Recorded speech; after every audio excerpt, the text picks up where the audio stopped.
A very good afternoon to you. This is your lunch prime time news bulletin on News First. As usual, let's start off with a look at the headlines. Election petition filed by Rosie Senanayake seeking recount of Colombo preferential votes taken up in court. Order under Mutual Assistance in Criminal Matters Act to be taken up in Parliament. News First classroom program holds its 200th workshop. Villagers of Mineria face hardships owing to malfunctioning electric fence.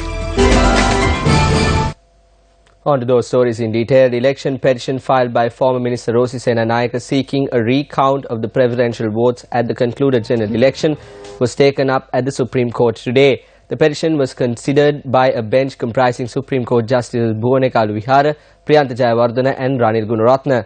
Former Minister Rosie Senanayake has requested court to issue an order compelling the Elections Commissioner to order a recount of the preferential votes at the recently concluded general elections. Attorney-at-Law President's Counsel Faiza Mustafa noted that Rosie Senanayake has expressed confidence that she clinched victory at the general elections.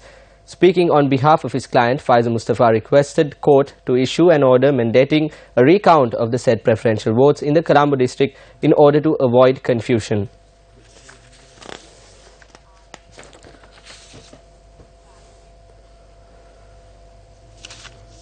An individual has died after being run over by a bus belonging to the Sri Lanka Army at the Mineria Jayamawatha junction along the Marandankaduwa Tikona Maduwa road. Police say the deceased was a 59-year-old resident of the 17th mile post area in Mineria. The driver of the bus has been arrested over the incident which took place last evening. The body of the deceased has been placed at the Polonnaruwa hospital. The post-mortem examination will be conducted today.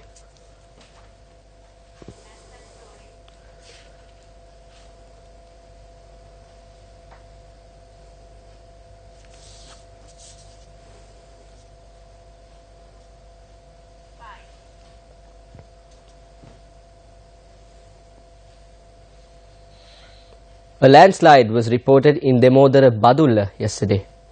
The landslide was reported on the section between Demodara and the 3rd mile post along Spring Valley Main Road. Measures are being taken to remove the mound of earth as vehicular movement was heavily hampered as a result.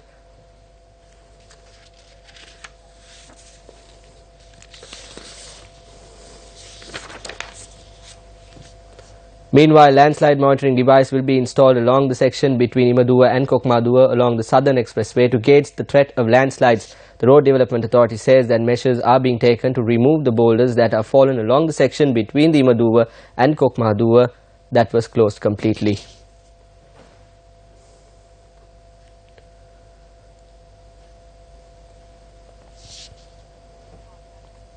The lives of locals from many villages are at risk over the malfunction of an electric fence set up from Minnerioya to Pamburana. These locals say that this situation has resulted in wild elephants breaking through the fence and storming into their villages.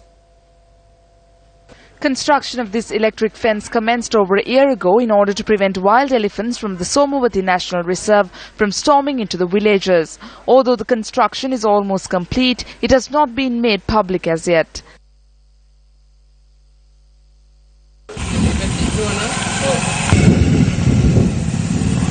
Wild elephants from the Somawati forest have damaged this electric fence at several locations. The 10-kilometer long stretch of the fence from Minnerioya to Bamburana is yet to benefit the locals in the areas.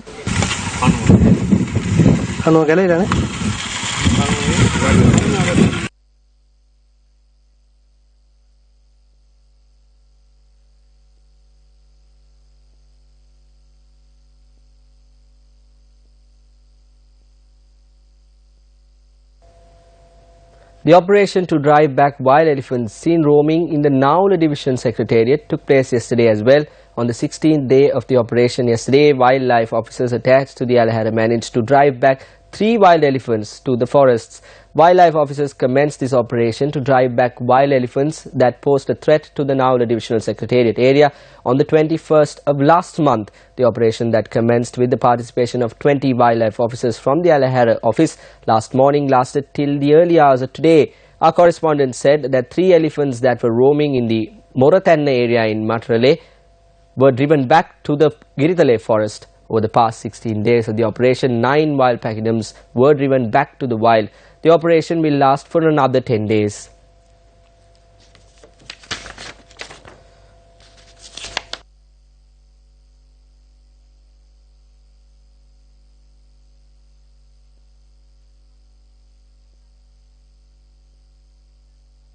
Bye-bye.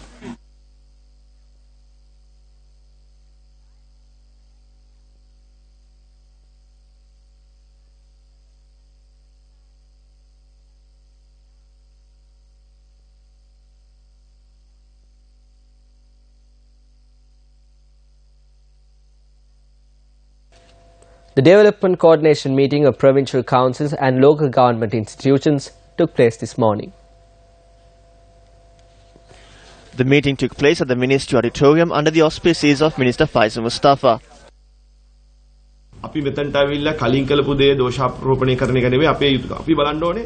What is expected of us is not to criticize what was done here in the past. There are shortcomings. We need to think how we are to proceed. We need to have a plan to make that change. Some local government institutions have been dissolved. Former local government politicians are saying that the government officials are operating in an autocratic manner. The government officials report to us saying that they are being put under pressure. How do we resolve this issue? How do we take forward this plan without political interferences? Some say that they have also been threatened. If officials from this ministry have been threatened, the ministry is prepared to respond to those threats.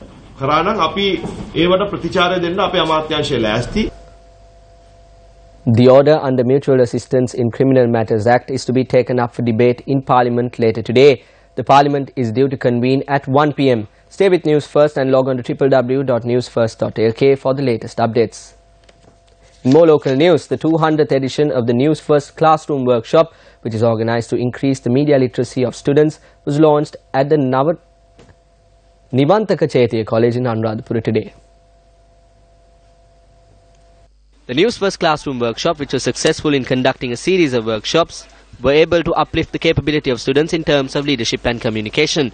Our efforts to enhance the knowledge and understanding in the field of media to students from all walks of life was done with the use of modern methodology.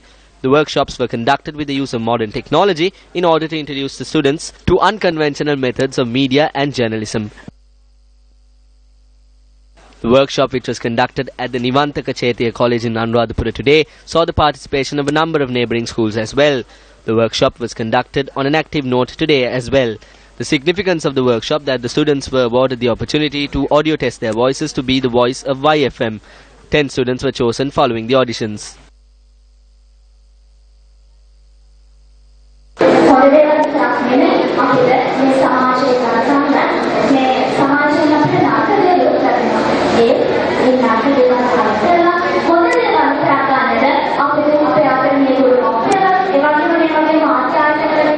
The campaign titled For Our Children, to ensure the protection of children and build a better future for the future prospect of the island, entered its 4th day today. This island-wide awareness campaign is organized by Newsfirst together with the Ministry of Law and Order and Prison Reforms.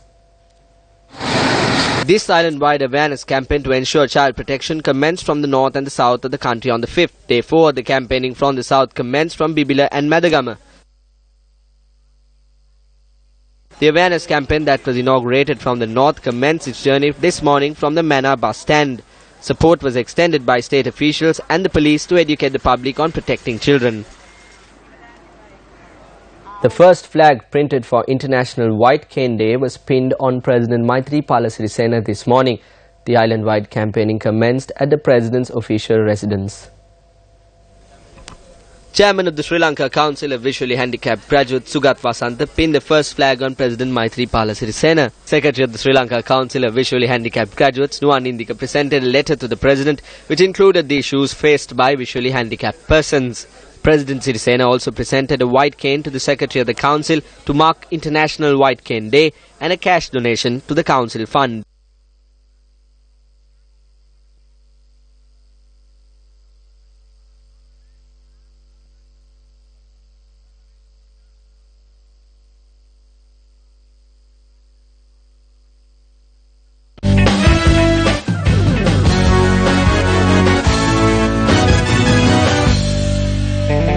In sports news, the 31st All-Island School Games commenced at the Diyagama Mahinda Rajapaksa grounds this morning. The opening ceremony saw the participation of Minister of Education Akila Viraj Karyawasam.